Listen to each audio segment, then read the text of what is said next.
There were quarrels in the Atlantic, quarrels in the Pacific, full-blown naval wars. I mean, there was a world war going on between the European masters, if you will, for who was going to take possession of all these colonial, who was going to take control of these colonial possessions. In the British Empire, under King George III, King George III had the most successful, arguably, the most successful reign as a king in British history. He incurred one loss. One! And that was to us. We're the only ones that whooped their British ass. That's right. And then his scumbag son came back 20 years later and tried for round 2. And we whooped his ass too. That's right. Because we're the United States. We're the American people. We don't take your trash, you European chumps. Anyways, Washington went home. People were telling him, you should be king. Alexander Hamilton wanted his official title to be the king. The official title was Your Royal Highness, His Majesty, the King of the United States, or something literally to that effect. I'm trying to remember, but that's something to that effect. Your Highness, His Majesty, the King of the United States. Alexander Hamilton was a military hero, man, and he loved the United States. But he should have been knife hand, to use a Marine Corps term. He should have been judo chopped right upside his carotid artery for thinking something so stupid. You just defeated the crown. And now you want to turn the presidency into a damn kingship? That's crazy. What are you thinking, man? But he did. And lots of people supported that, like Robert Morris and all the other financiers. There are reasons for that. They wanted him to be a king. And he didn't even want to be a president. He didn't want to do any of that. He's like, man, we already won. Can I go home? And he went home. He had the whole world at his fingertips, and he went home. Find me another human being that would do that. They don't exist. People, oh yeah, I would if I were in that position. Oh hell. Well, you'll never be in that position, so it's easy for you to say. But if you were, if I were a betting man and rolling the dice, let me tell you something. I ain't betting on you. I'm betting on the fact that you'll get sucked right into how cool that is and how you want to be king and you want to etch a little place out in history for yourself. George Washington is literally one of the greatest human beings to have ever walked the face of the earth. Period. Period. Period. He's right below Jesus. In my opinion, he's not Christ, but man, he's right below Christ. I mean, come on. Who walks away from that? George Washington.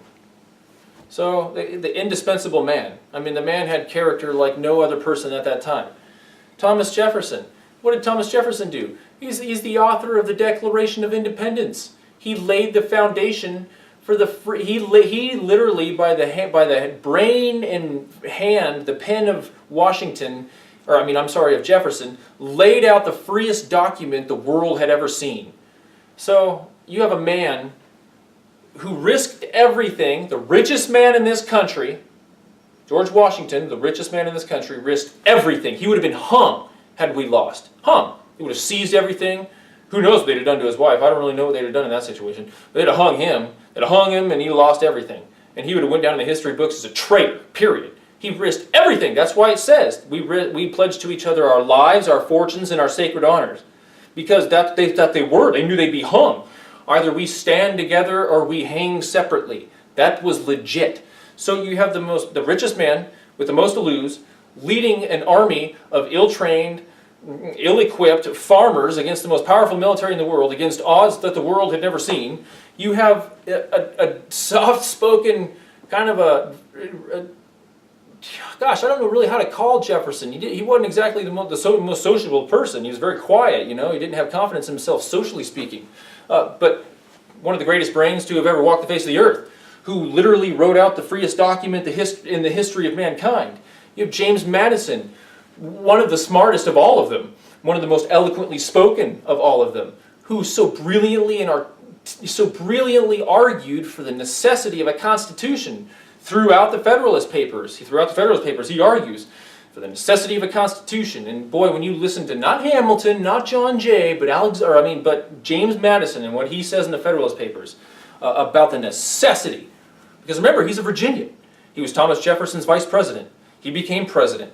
He quarreled with Alexander Hamilton after the George Washington administration, but during the writing of the Federalist Papers was aligned with them. And so Focus more so on what Madison said, because it's unbelievably genius. You have Benjamin Franklin, whose abolitionist party, it's not a party, but his group of homies, for lack of better terms, the people that he commanded, and he did.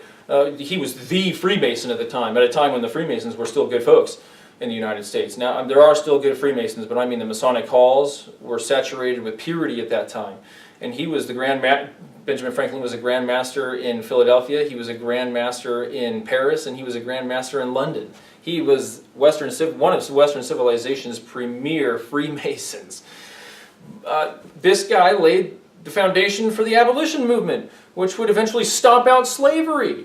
That's Abraham Lincoln. He became, his roots were Jeffersonian in philosophy, but Benjamin Franklin's abolitionist perspective in practice, in absolute hatred, I shouldn't say hatred because that's not something that you would really want to associate with Lincoln, but his disdain, his distaste for slavery, for human enslavement, which led him to do what he did, which led him to get shot. Ha!